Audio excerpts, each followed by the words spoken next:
Welcome to Tackle Talk Live, dedicated to making you a better fisherman. Proudly brought to you by our sponsors: The Boat Shop, 3J's Four-Way, Pride Rods, Keith's Toledo Bend Tackle, The Lakes Insurance Agency, V&M Baits. Now on to your hosts, Ranger Daiwa Pro Staff Steve Graff and V&M Baits President Kevin Jean.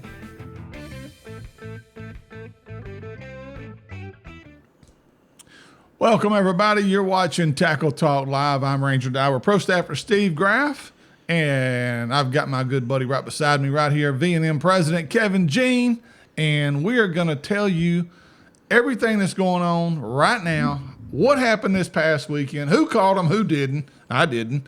But there are some guys that did catch them. But I'm telling you right now, Sam Rayburn, I will say this, Sam Rayburn has been hammered for the last 5 to 7 days, and it just amazes me how that lake, Kevin, continues to just take the pressure it does, but yet it keeps putting out. You know, and you're right, Steve. It does. And after a week's worth of those Toyota guys being over there, their tournament's Thursday, Friday, Saturday. The ABA going on Saturday. The Outlaw Outdoors Sweet 16 on Sunday. Yeah. It had two 23-pound bags. Had 6 bags over 20 pounds. Yeah. I cannot believe how well they caught them on Sunday. Yeah, Sunday was, and it was not the best of days, especially the wind. I know it howled over here in our neck of the woods over here in northwest Louisiana. I can only imagine what it was like at Sam Rayburn, but I don't know. You had a lot of things going on at Rayburn and Toledo Bend this past weekend in terms of weather changes and, and it's kind of, when you look at Toledo Bend and Sam Rayburn, it's kind of the two different bodies of water right now. One's falling. It's 3.5 foot low, and the other one's only about 1.5 foot low. It was kind of a little bit on the rise one day, then it started to fall at Sam Rayburn while we were there. So it's just two lakes so close to each other, but yet right now they're fishing so differently. Well, in my opinion, they always do. Yeah. A lot of the time, and it's two completely separate lakes, but for Rayburn to pump out the tournaments, the weights that they're pumping out with the size of fish. I mean, Steve, we're looking at 3 stringers in the month of January over 30 pounds. Yeah. To an individual tournament. Yeah. And we were worried about the lake being on a decline. Exactly. Exactly. Now, it's still early in the year. We may see a decline as we get into March and April, and all this pressure. We'll see if it has an effect on the fish. But I think the most important, I think the key factor in all that, Kevin, is the lake level is up at Rayburn. I think that's important. Right. No, it does. It helps those fish, especially those fish moving shallow. It helps those fish a lot. Other than like Toledo, that the water's falling and it's not helping. No, it's not. But real quick before we get to us, we're gonna have Derek Mundy on first, and we'll visit with Derek and talk about his another big win. He just had a BFL win a couple of weeks ago, and he stepped up this weekend with a big W over there at Sam Rayburn in the Toyota Series. We'll get to him in just a second. But real quick, we want to recognize our fine sponsors. First off, The Boat Shop. Mr. Raymond Kidd and his staff take great pride in keeping your boat and motor performing at its best. A certified Yamaha dealer and full support Garmin dealer, offering the best in electronics and the new Garmin trolling motor.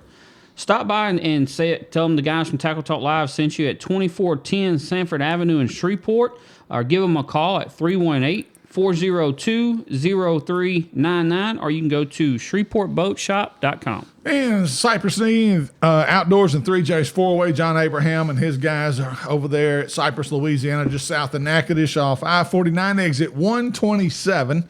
They invite you to stop by, and if you need you crappie guys, you need any crappie baits, crappie lures, they got everything you need, crappie poles, because it's that time. The crappie are starting to bite. Everybody's out on their Sibley Lake out here right now in our backyard. They're biting out there as they're out there in that deeper water. So, but the bass are starting to move up shallow. They got everything you want for bass fishing. The spinner baits, jigs, V&M product line, Strike King product line. You need a new fishing line. They got every brand that you could want, all the top name brands right there at Cypress Knee Outdoors. And need a rod and reel. Hey, they got everything. You can stop in there. And while you're there, go ahead and grab you a Crispito off the deli or get you a meat pie or whatever they have to offer. They got plate lunch, they got box lunches, they got everything you could ever want. Plenty of drinks, plenty of food, and you can hit the road. Maybe you're passing through going to Toledo Bend, or maybe you're heading to North Louisiana or heading to Rayburn. Hey, stop in there, and it's less than a mile off the interstate, so it won't take you 3 minutes to exit off and stop in there. It's a great place to stop. Once you stop once, you'll stop again. Again, at Cypress Knee Outdoors, 3J's 4-Way right there at Cypress, Louisiana. Pride Rods, American-made and custom-built right there in Montgomery, Texas. The finest rods ever made by Mr. Billy Kistler, constructed with the finest North Fork composite blank by Mr. Gary Loomis. They carry all your freshwater and saltwater applications for spinning and casting rods. Stop by your local tackle store and pick one up, or simply ask about Pride Rods. You can also go online at priderods.com or call 832-418-6040. You know, as anglers, we're always looking for information. There's a place you can stop. If you're headed for Toledo Bend and maybe going over across Toledo Bend, headed for Rayburn, there's a place you can stop. They can give you information about both bodies of water. That's Keith's Toledo Bend Tackle right there, just on the other side of the Pendleton Bridge as you cross into Texas on your left, and stop in there. Keith will be there. Ben Matsubu, former Elite Series pro, works there. They're always on the water. They know what's going on both those bodies of water. They can point you in the right direction, what you need, how you need to be fishing it. And it's just a great place for information as well as top name brands of anything you could want in the fishing world. So stop in at Keith's Toledo Bend Tackle, located at 6302 Highway 21 East Hemphill, Texas, just across the Pendleton Bridge. And last but not least, the Lakes Insurance Agency is an independent insurance agency that has been taking care of Texans' needs for 25 plus years, offering auto, homeowners, boat, recreational vehicle, life, health, and commercial insurance. The owner, Clark Moore, is a local guide and tournament angler who understands your insurance needs as a boat owner and wants to be your go-to guy. So you can go by and talk to them at 805 Southeast Stalling Suite 3 right there in Nacogdoches, or give them a call at 936-205-4467. And while Kevin's getting Derek on the phone, I want to remind everybody we are at 12:30. Well, it's going to be our new time for the next probably 2 or 3 months. So we'll be at 12:30 instead of 12 o'clock noon. So spread the word. Let everybody know we have changed our time a little bit. Had to accommodate our board op. Our programmer, he takes care of all that for us, all this video behind the scenes stuff. James does a great job for us. We appreciate it. But again, we're going to be on from 12:30 every Monday now from here on out for the next few months. So make sure you spread the word, let people know about us. And also, if you're a sponsor looking to sponsor the program, hey, we'd love to have you. You can go to our Facebook page, check us out there, go to Tackle Talk Lives, message us. Kevin or I, probably Kevin, will get back to you. We'll send you a packet. We'll call you, whatever we got to do to try to make it happen for you. And we're very affordable. And we're not free, but we are affordable. And but anyway, we look forward to hearing from you. And we'd love to have you as a part of our program. On the phone with us, a guy that's kind of making a habit of taking home winning trophies over there at Sam Rayburn, and that's Derek Mundy, who's fresh off the Toyota Series win. And Derek, man, have you come back down to back down to earth yet? Man, I still try to let it sink in. It's been incredible. You've had one amazing month, that's for sure, Derek. So just kind of putting your month into perspective here, and correct me if I'm wrong, but we've got a 39-pound bag, a 40-pound bag, 2 10s, and a 13 call. And this is just in tournaments. Yeah. Yes, sir. And a whole lot of cash. Yeah. And a whole lot of cash. I mean, you've opened up your new bank or what? Man, I don't know. I'm going to have to, I don't know. I'm going to have to definitely open an account, I guess. Well, now, I know you was in a borrowed boat. You were in Mr. Dwayne Reese's boat this weekend. So did you blow yours up last week, or? It did. I was fishing the Outlaw tournament, and it blew up. And, yeah, I'm super, super, super grateful for Dwayne. And then, I was able to get his boat soon enough to put in a couple of days of practice. It was critical for me to hang in there to keep me in the hunt, until I was able to catch that good bag, this Saturday. Friday. Now, Derek, I ran into you on Thursday. I was pre-fishing, and you were out there. You were fairly close to the area I was in, and when I asked you what you had, you weren't too pleased at the time. You had about 12, 13 pounds, which I guess that's about what you weighed in on day one. What was the difference for you from day one to Thursday to Friday? I mean, there wasn't like a big weather change, but what turned those fish on, or did you just happen to come across the right group of fish at the right time? It's hard to say. I wanted to start around where I'd caught the bag in the BFL because I felt like I thought I could do pretty good there. I mean, not necessarily on that spot, but another spot similar. And man, they was there, and they just wouldn't eat. And I kind of bounced around several things through there, and I mean, I know they're there. I can't get them to bite, and I don't know what's up. And after I hit about 4 or 5 spots, I was like, man, I kind of learned this from the Open last year because I didn't weigh limit in the first day last year, and I said, hey, you gotta catch a limit and keep yourself in the hunt. Yeah. And so I just picked up that rattle trap and kicked that trolling motor up and went and just started covering water because I mean on Rayburn you just got to you just got to keep yourself in the hunt because things can happen. Yeah. Well, I know on Thursday after you guys headed back to the weigh-in, which was some of them as late as 3:30, close to 4 o'clock, were headed back.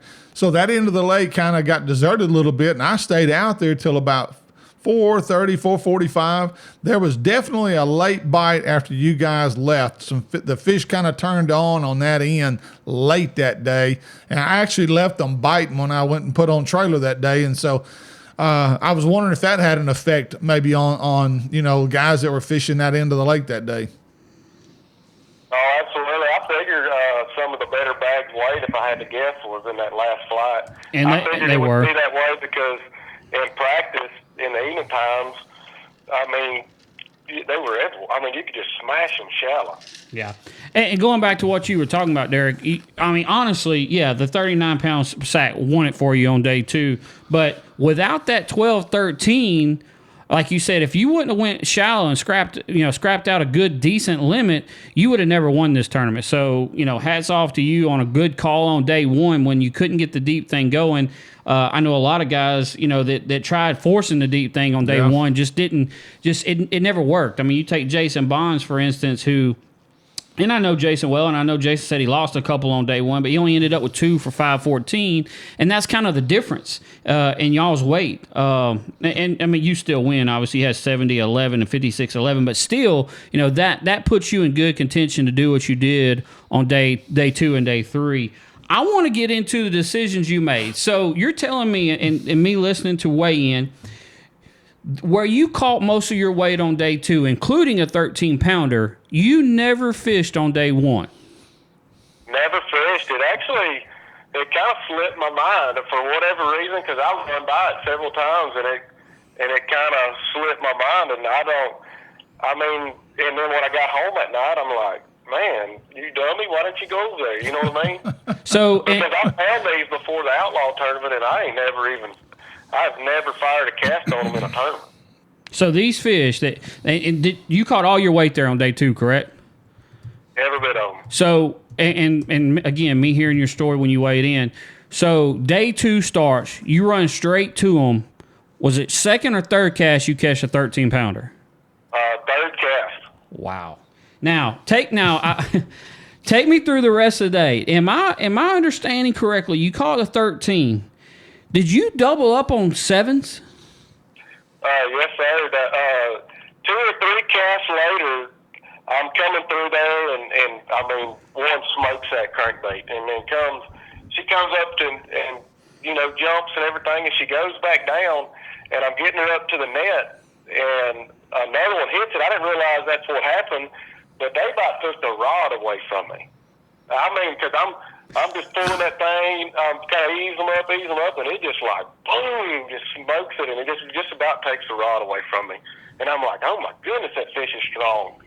And I pull them up, and there's 2 big ones, got one at each hook. So you got a 7-pounder on the front hook Oh my and God. a 7-pounder on the back hook. Yeah, roughly. It's hard. I don't know the exact weights, but it was my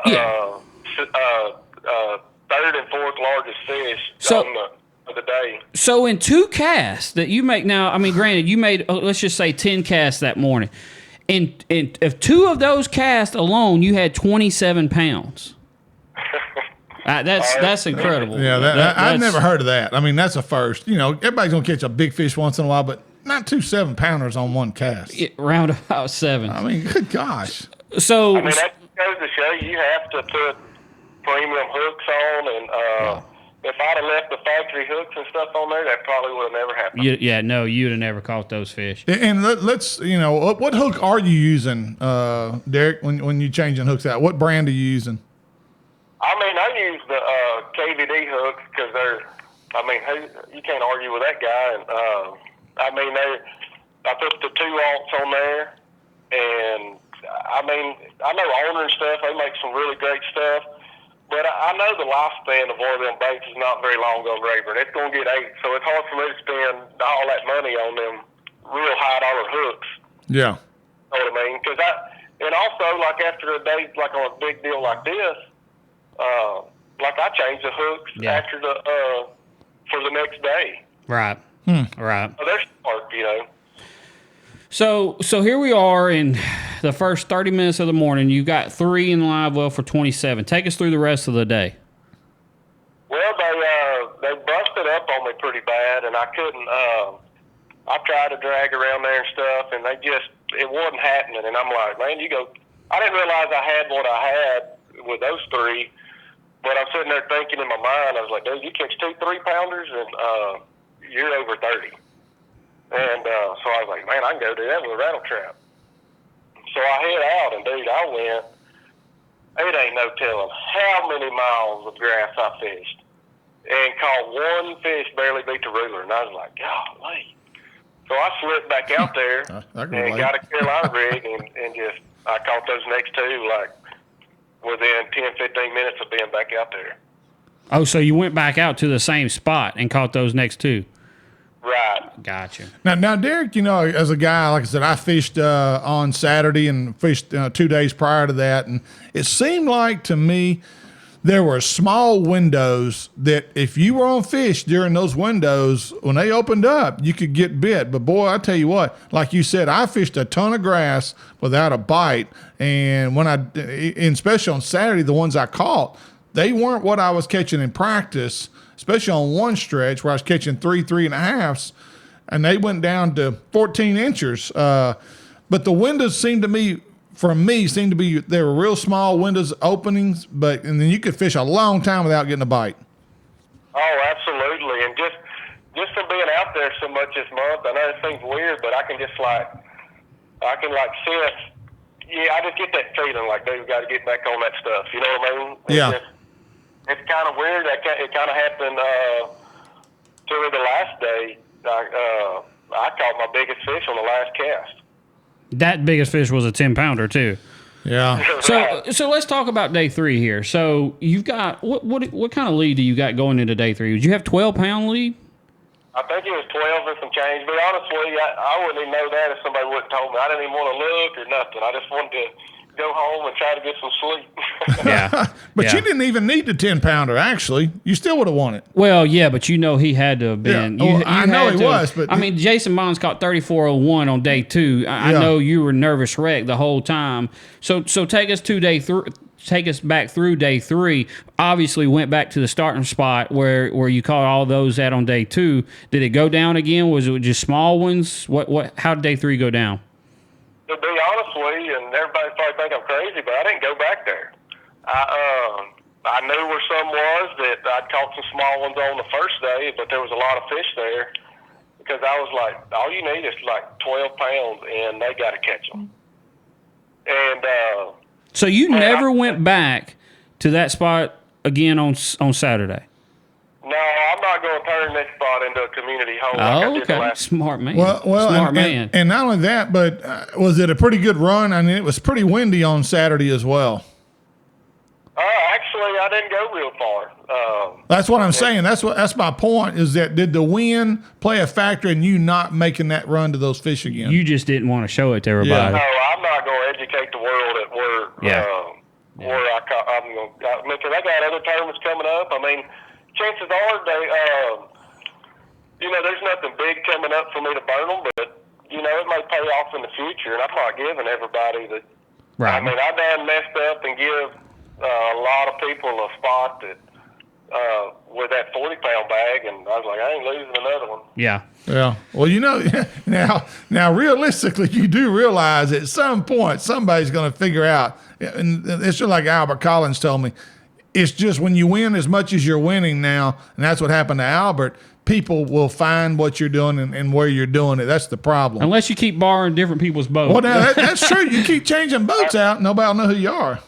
That helped a lot, and for sure. But I mean, it happens. But you can prolong that stuff if you're smart about it. And the thing is I even talked to Clark Ream about this, and he talked to Phil Marks, and that guy told him that he'd never caught a giant bag off the same place twice.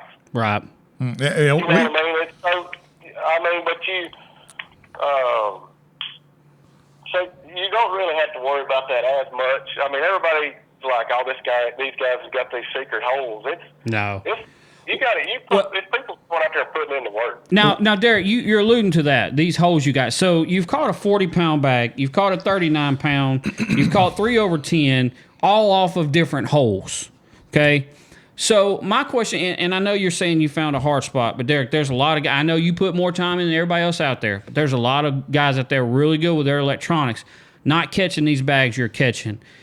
And I don't want details here. I'm not asking for you to give us the juice, but I'm just trying to figure out, you've taken it a step further than these hard spots. There's got to be something, again, not asking for you to give it to us, but I just want to know if I'm right. Is it something the way they're laying out, or certain spots on points or something, that you've got something extra figured out?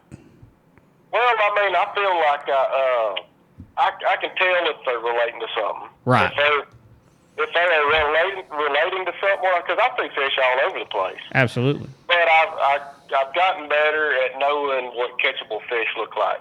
Yeah. And that's called time on the water. I mean, that's how you develop those senses and those skills, is by being on the water. Now, another question I got, you borrowed a boat. Was the electronics the same as what you had on your boat? Yes, sir. I just took mine off of my boat and swapped them out with his. Okay. Well, that worked out good. Because you're running Humminbirds. Correct. Gotcha. Yeah. Gotcha.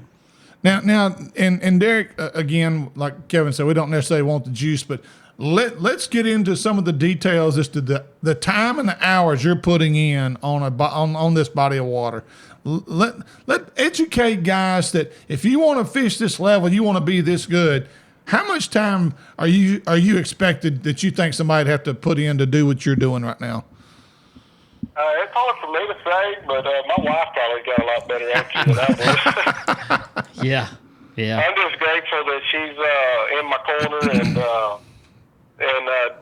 has supper cooked when I get back. You know.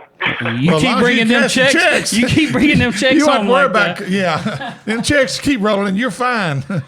But man, Derek, look, we want to say congrats. First of all, you are our first 3-time guest on Tackle Talk Live. We've had a lot of 2-time, but you are our first 3-time guest on Tackle Talk Live. But man, one of the most memorable months ever put together by a fisherman that I can recall in 1 month. I mean, what an awesome month you have had. You have put Rayburn on the map nationally for what you're doing. You put yourself on the map nationally, and man, congratulations! Just what an awesome month you've had, and man, well deserved. I know you've worked your butt off for it. Oh yes, sir. I appreciate it. And if there's one thing I could express to people is go put in the work. It don't have to be on Rayburn. It could be whatever lake's in your backyard.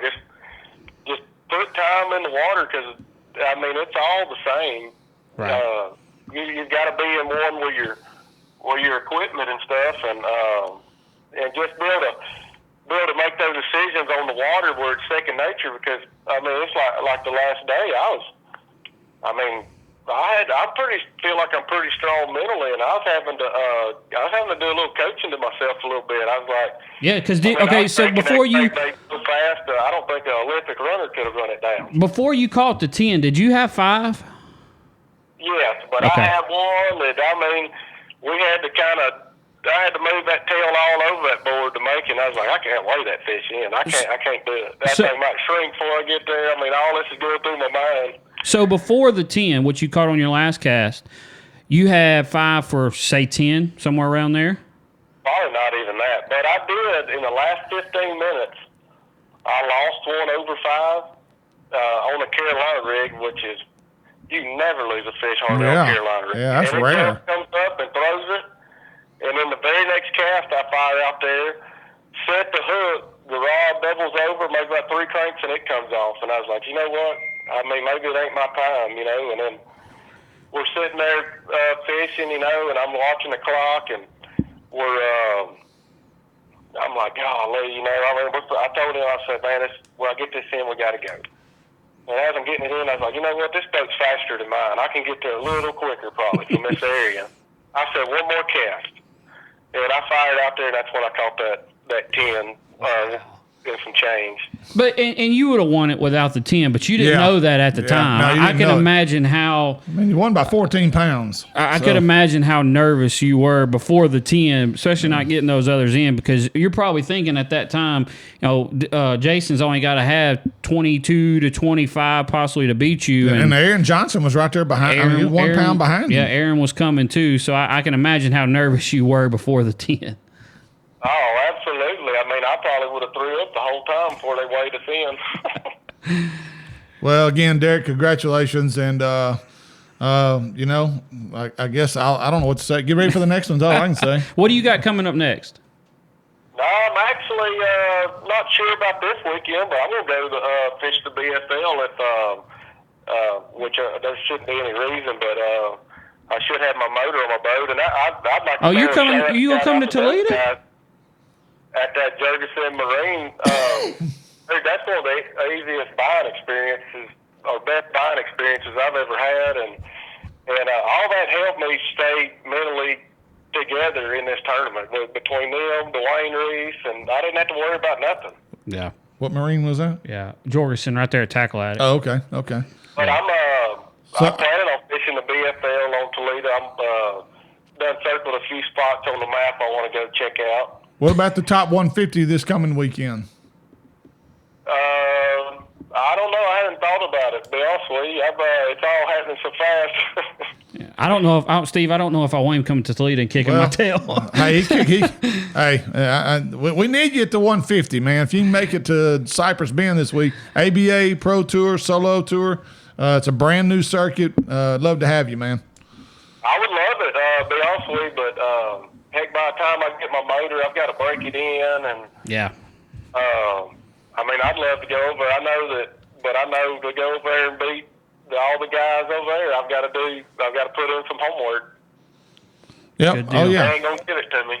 No, that's right. Well, Derek, hopefully we'll be talking to you again after another win here the next month or so coming up. But, man, again, congratulations from us over here, and I appreciate you coming on always. Never hesitate. Every time I ask you to come on, it's absolutely would love to. So, man, we appreciate you coming on and kind of talking us through your win, and hope to talk to you again soon. Yes, sir. I hope we can make this a habit. There you go. All right. Thank you, Derek. Good. All right. Derek Mundy, fresh off his Toyota Series win at Sam Rayburn. And the one thing he pointed out that I want to go back to just for a second, we had a guest on last fall, had 39 pounds, and he made the same comment that Phil Marks made, is that he's never caught him off the same spot twice. And I thought, wow. So that tells you a lot to me about Rayburn in terms of those fish move a lot. They do. And those fish get pressured a lot. Yeah, and you wonder, is it the pressure or is it the actual bait fish moving that causes them to move? You know they're going to go where the bait is, but does the pressure move the bait as well? I've always wondered, do those two go hand in hand? There's a lot to go with right there. Kind of go back through the Toyota results, man. Give a shout out to Jason Bonds, who finished second in that event with 56.11. He weighed in 34.01 on day 2. Yeah. Steve, on day 1, he had 2 fish for 5.14 and came all the way back and finished second with 56 pounds, 11 ounces. Now, on day 2, here's something very interesting. He weighed in 34.01. He had a 14-incher. Yeah, yeah. I mean, that's... Yeah, that's a pound and a half, basically. Yeah, yeah. I mean, that's... now, my good friend, a guy that I've roomed with, he's a great angler. I have the utmost respect for this guy, Aaron Johnson out of Shreveport. Probably the most consistent angler of the whole tournament. Yes. Well, every day he was 16 to 20 pounds. And AJ is just a tremendous angler. He's a very intelligent angler, very methodical about what he does.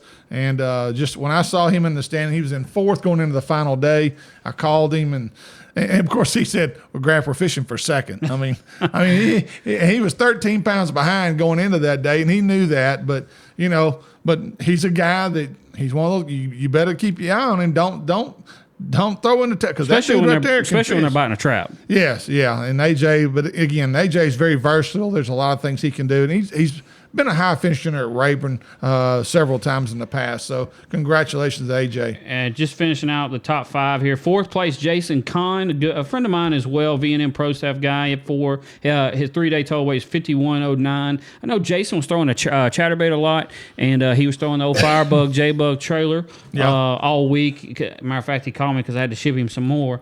And, he had 21, had 18 on day 2. Day 3, so he just kind of struggled finding the size, the quality he was catching. He had 5 for 12, which he was in 3rd place going into the final day and fell down to 4th. But that's his first Toyota event to finish in the top 10. I know he's ecstatic. And $10,000 payday. They're going to Texoma, and that's one of his home bodies of water next. So watch out for Jason at the end of the year point standings. So. Yeah. Jeff Reynolds finished 5th and with 49.13. Garrett Hilton was 6th with 45.07.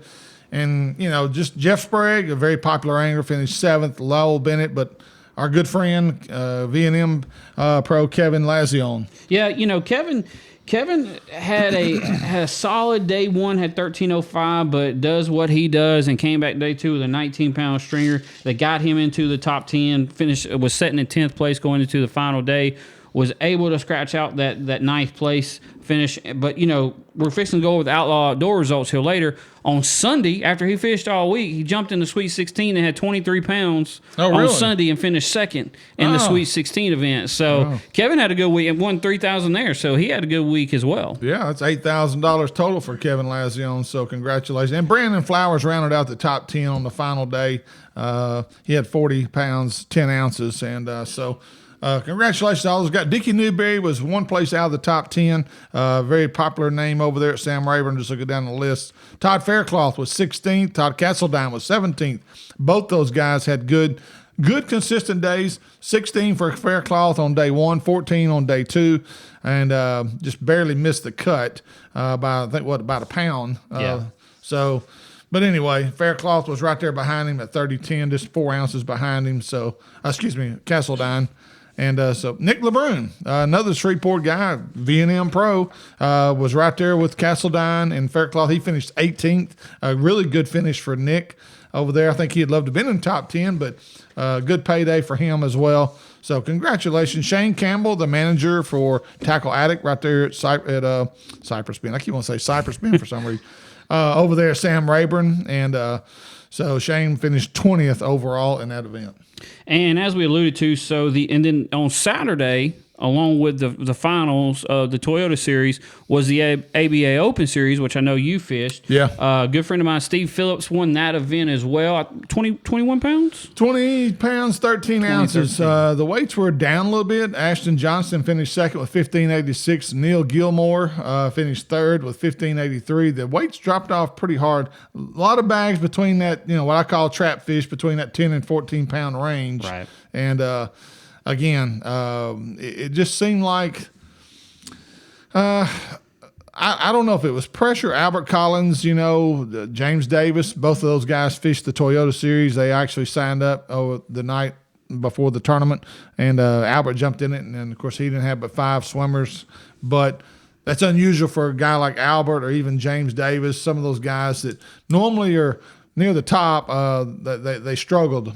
So it just tells you Saturday was a tough day. Yeah. Saturday really was a tough day. And all the way something around. happened between Saturday and Sunday. Because let me tell you, it did. the Outlaw Outdoors event on Sunday, the wind was blowing. I was on Toledo starting to practice for the Solo 150, and it was blowing. And for those guys, they had 187 teams on Sunday in the Sweet 16 event. And let's see, 6 bags, I believe. Yes, 6 bags over 20 pounds. 23:35 was first place with Lynn Adcock and Jeff Holder. 23:07 was second place with James Blythe and Kevin Lazion. Third place with 23:01. So you have 3 bags over 23. Yeah, what Holder did him have? 23:35. Oh, good friend of mine, Jeff Holder, great angler. Another guy that from that Shreveport market that you pick him and AJ and Nick and Randy Deaver. Those guys, I'm telling you, man, when they're in a tournament, even Jeff's not fishing some of the big time stuff right now like he used to. I think his kids are playing travel ball, as you know about that. And so we both know about that, and it takes away from your fishing time. But Jeff Holder will be back one day competing, I'm sure, at a high level once again. So James Blythe and Kevin Lazion finished second. So after all week of fishing and getting ninth in the Toyota Series, Kevin jumps in the Outlaw Outdoors in second, 23:07. For a guy we know very well here at Tackle Talk Live, third place was Corey Rambo and Rusty Clark at 23:01. Fourth place, Danny Cross and Brian Lawrence, 22:37.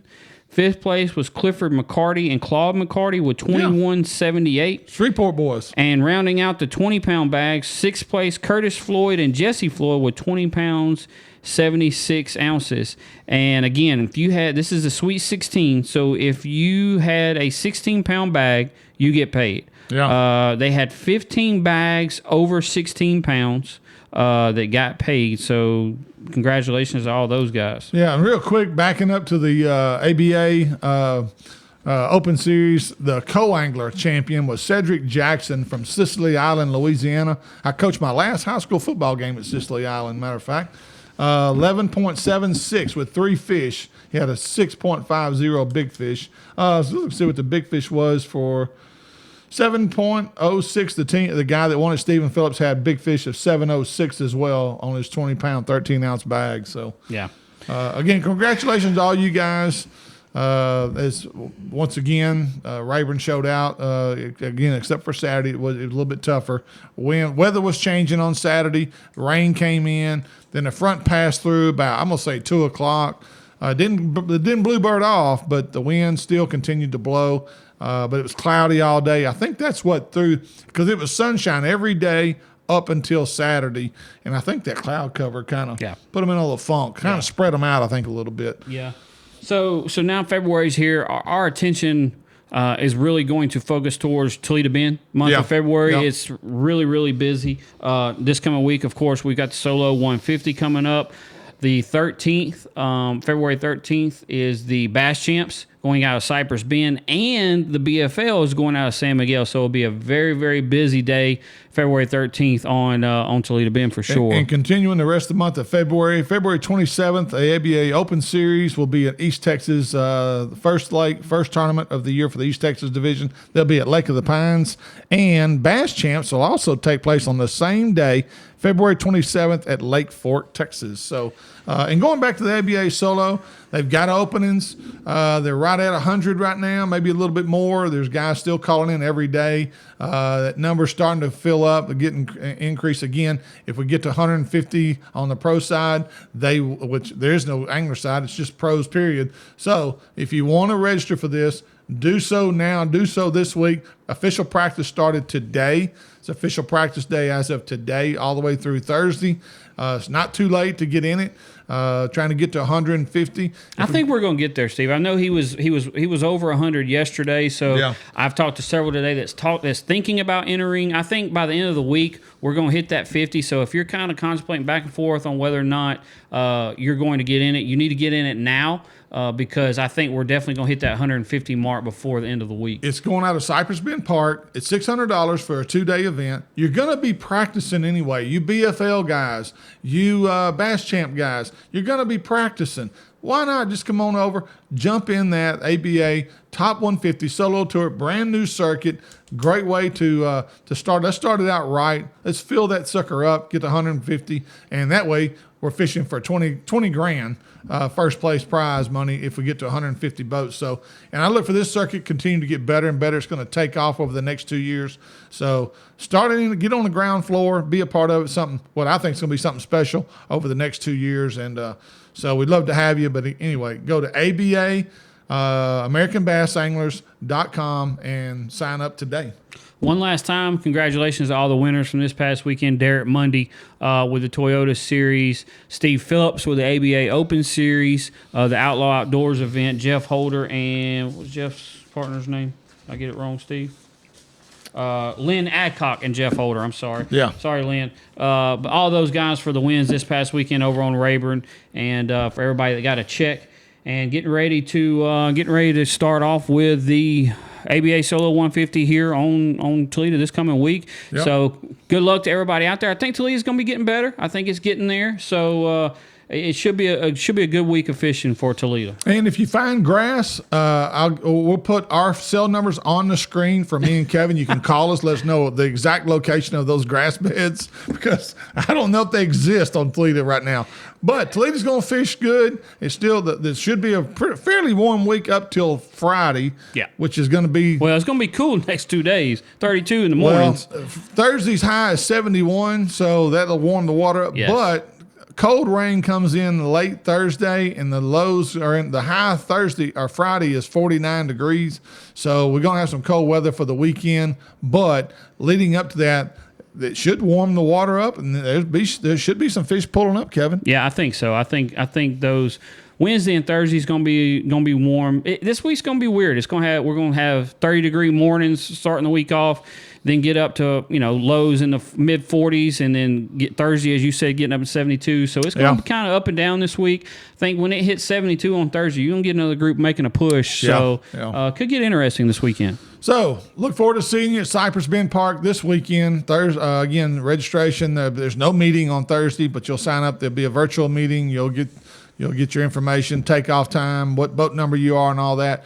But Friday and Saturday's the actual tournament days for this particular event. So look forward to seeing you guys over at Toledo Bend. Again, if you want to become a sponsor of this program, message us on our Facebook page. We'd love to hear from you, and tell us who you are. If you're interested in becoming a sponsor, we'll send you a packet. We'll call you. We'll hook up somehow. Maybe we might even take you to lunch if you're close enough. Ooh. So that would be, as you can tell, me and Kevin, we gonna eat lunch. We like lunch. But anyway, we look forward to seeing y'all this weekend. Thank you for tuning in. And again, if you want to catch more fish, continue to watch Tackle Talk Live. Have a great week, guys.